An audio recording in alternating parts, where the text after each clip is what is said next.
3일 동안 타보시고 결정하십시오. 집 앞까지 배송해 드리겠습니다. 안녕하세요.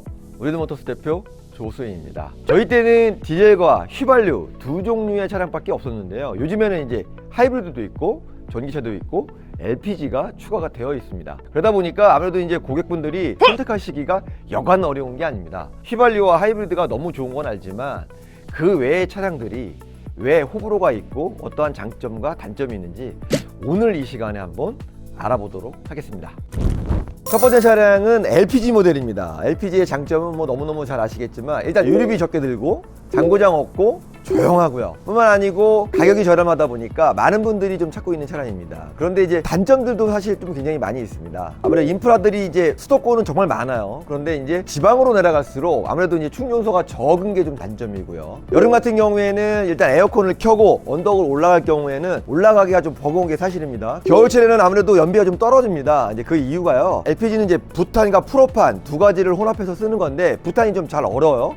그러다 보니까 겨울에는 이제 프로판을 좀 많이 넣는데 아무래도 이제 프로판이 연비가 조금 떨어지는 게 사실입니다. 한 30% 정도 떨어지는 게 사실이고, 트렁크가 지금은 이제 도넛 모양으로 되어 있기 때문에 트렁크를 쓰시는데 큰 불편함은 없는데 아무래도 가스통이 밑에 스페어 타이어 부분을 차지하고 있다 보니까 트렁크를 쾌적하게 쓰기에는 좀 어렵다. 많은 분들이 그냥 대중적인 거를 그냥 선호하시잖아요. LPG를 타보지 않고 선택하시기가 조금 껄끄러우신 거죠. 일단 예전 같은 경우에는 장애인만 이 LPG차를 탈 수 있었어요. 그리고 장애인이 타던 차량이 5년 지나면 일반인이 탈 수 있었어요. 근데 2019년도부터 정부에서 친환경 정책으로 인해서 모든 분들이 LPG를 탈 수 있게끔 됐어요.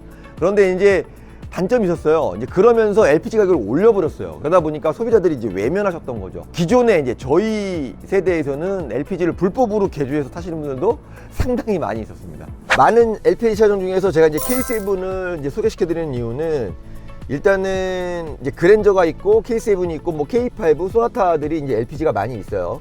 그런데 이제 굳이 제가 이렇게 K7을 선택한 이유는 일단 LPG 차량들은 기본적으로 다 좀 저렴한 편이에요. 이 차도 이제 1000만원 초반대 차량인데 공간이라든지 옵션이라든지 승차감 같은 경우에는 이 K5나 소나타가 K7 그랜저를 따라올 수가 없습니다. 굳이 내가 LPG를 타시려면 저는 좀 더 큰 차를 타시는 게 맞지 않느냐. 이왕 타시려면 이제 그랜저나 K7 타시는 게 좀 좋을 것 같고요.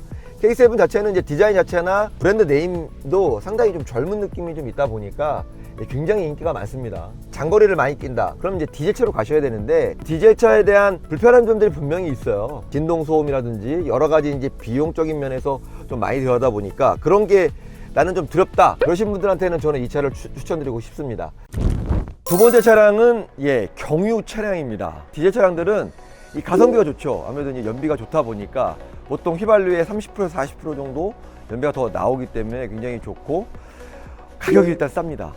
중고차 시장에 오시면은 이제 디젤 수용차들이 가격이 굉장히 저렴하다 보니까 가성비가 좋다고 보시면 될 것 같아요. 그런데 뭐 단점은 또 많이 있죠. 일단은 뭐 진동이 굉장히 크고 소음도 굉장히 크고요. 고속도로는 괜찮은데 이제 시내에서는 연비가 좀 잘 안 나온다는 거, 이런 게 좀 단점이고, 디젤 차량 같은 경우에는 유로4 기준에는 이제 DPF가 장착되어 있어요. DPF 같은 경우에는 일단은 정화 장치인데 이 찌꺼기가 남아 있을 수밖에 없어요. 고속도로를 많이 타는 차량들 같은 경우에는 그게 이제 자연 연소돼 가지고 나오는데 아무래도 시내 주행이 많은 디젤 차량 같은 경우에는 DPF에 이제 찌꺼기가 끼게 되면은 기본적으로 이제 비용이 굉장히 많이 들어가고요.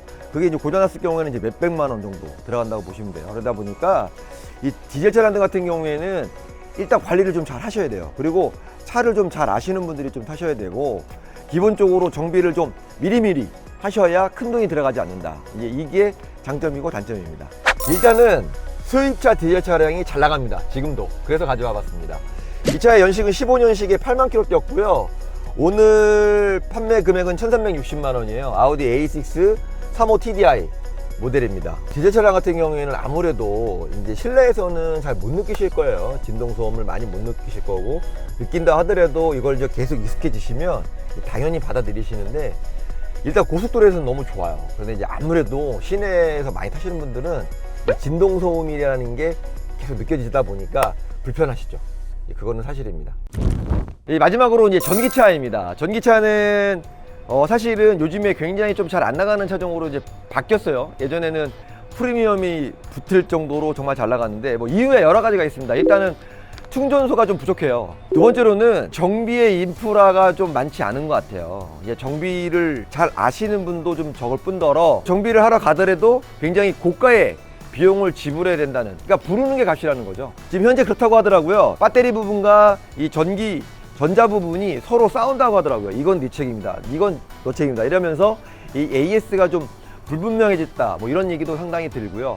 뿐만 아니고 이제 택시기사님들은 얘기하시는 게 자기들이 이제 운전을 정말 많이 하는데 급발진이 혹시 있지 않을까, 그리고 사고가 났을 때 충격에 의해서 불이 나지는 않을까, 이런 걱정들을 상당히 많이 하신다고 합니다. 장점으로는 아무래도 이제 굉장히 조용하고 연비도 상당히 좋다 보니까 장거리 많이 뛰시고 영업용으로 쓰시는 분들, 이런 분들한테는 너무 좋고요. 실내 같은 경우에는 일단 없어요. 일단은 어르신들 같은 경우에는 쓰기가 좀 불편한 건 사실이에요. 왜냐면 이 안에 모든 것이 들어있다 보니까 이 검색해야 되고 찾아야 된다는 이제 번거로움이 있는 거, 우주선을 탄다는 느낌, 뭐 이런 느낌이에요.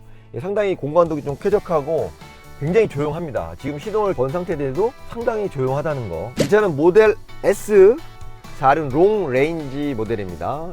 2019년 11월에 68,000km 뛰었어요. 오늘 판매 금액은 6,599만원, 6,500만원대라고 보시면 될 것 같아요. 기본적으로 전기차는 이제 모델 자체가 이제 신형 모델이기도 하고, 두 번째로는 기본 차값 자체가 좀 있어요. 많이 떨어지더라도 기본적인 가격은 형성되어 있다고 보시면 될 것 같아요. 딱 한 가지만 말씀드리면 일단 불안감이에요. 일단은 변화에 대한 불안감 첫 번째고요. 두 번째로는 이 차를 타서 얻는 것보다 잃는 게 더 많다고 생각하시는 불안감. 장점도 많지만 아직까지는 단점이 많다고도 생각하시는 것 같아요. 그러니까 불안감 때문에 아직 호불호가 극명히 갈린다. 저는 이제 이런 분들한테 추천드리고 싶어요. 일단 트렌드를 앞서가고 싶으신 분들, 이런 분들한테 추천드리고 싶고, 두 번째로는 이제 아파트라든지 내 직장 내에서 충전기가 좀 여유가 있다, 이런 분들한테는 정말 적극적으로 추천드리고 싶습니다. 여러분들이 생각하시는 호불호가 분명히 있으실 겁니다. 댓글을 달아주시면요, 의견을 나눌 수 있는 시간을 한번 가져보도록 하고요. 더 좋은 영상으로 다음에 또 찾아뵙겠습니다. 감사합니다.